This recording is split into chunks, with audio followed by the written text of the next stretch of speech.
तुक लय छंद अलंकार नहीं है तो आपके वाणी का कोई मतलब नहीं है। व्याकरणम बिना वाणी, लवणम बिना व्यंजनम। और कितना ही बढ़िया पकवान बन जाए और उसमें नमक न पड़े तो वह व्यंजन बेकार है। तांबूलम बिना राजा, और वह राजा जिसके मुख में तांबुल न हो तो उसके राजा बनने का कोई, अब तो कोई भी तांबुल खा ले रहा है, अब तो तांबुल एक मजे की चीज हो गई है।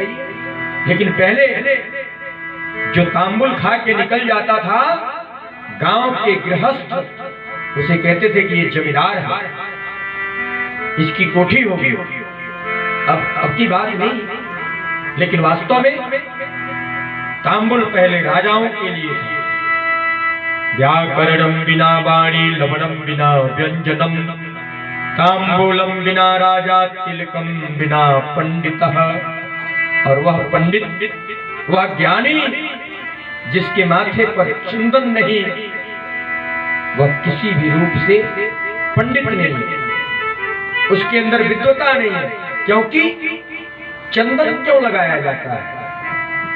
चंदन इसलिए लगाया जाता है, कई महात्माओं को आपने देखा होगा कि कंठ पर चंदन लगाया जाता है, कई महात्मा अपने कान पर चंदन लगाते हैं, कई महात्मा अपने ललाट पर चंदन लगाते हैं, कई महात्मा अपने भुजाओं में चंदन लगाते हैं, कई महात्मा अपने हृदय में भी चंदन लगाते हैं। और बहुत से ऐसे महात्मा हैं जो अपने अंग अंग को चंदन से सुसज्जित करते हैं। इसका मतलब ये हुआ कि चंदन शीतल होता है। आपने शास्त्रों में साधकों ने लिखा भी है कि जो रहीम उत्तम प्रकृति का करी सकत कुसंग, चंदन विष व्यापत नहीं, लिपटे रहत भुजंग। चंदन के पेड़ में इतनी शीतलता होती है कि दिन रात सर्प उसको लिपटे रहते हैं, क्योंकि चक्षुश्रवा सर्पों के शरीर जो हैं वह गर्म होते हैं। ठंडक शीतलता पाने के लिए चंदन के वृक्ष में लिपटे रहते हैं। तो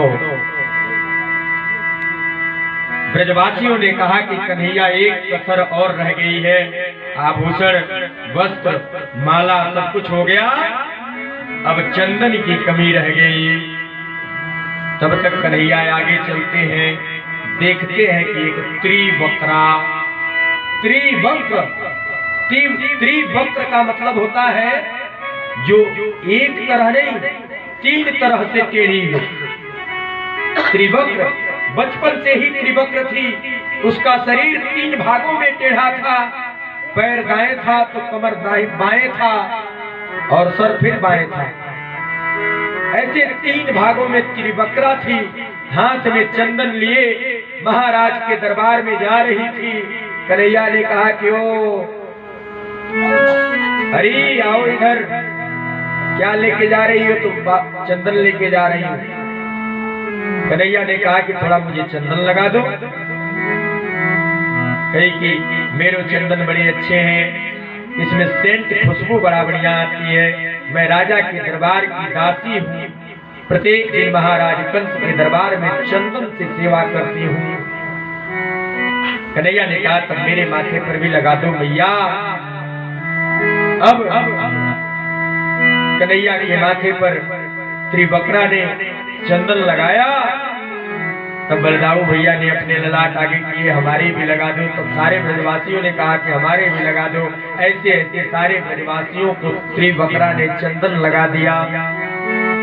अब सारे लोग सुंदर हो गए, बड़े ठाट से बड़े अच्छे लगने लगे।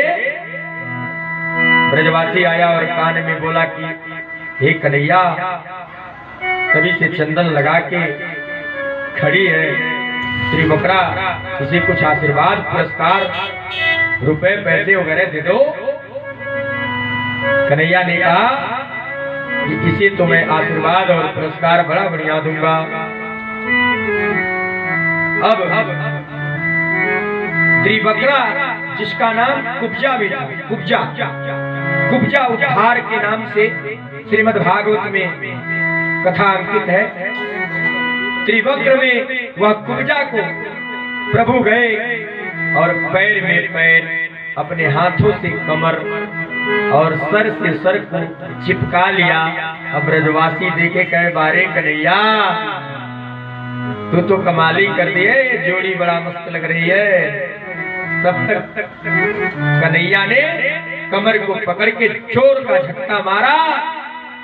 कुब्जा जो त्रिवक्रा थी बिल्कुल सीधी हो गई, नवी नवेली दुल्हन की तरह हो गई।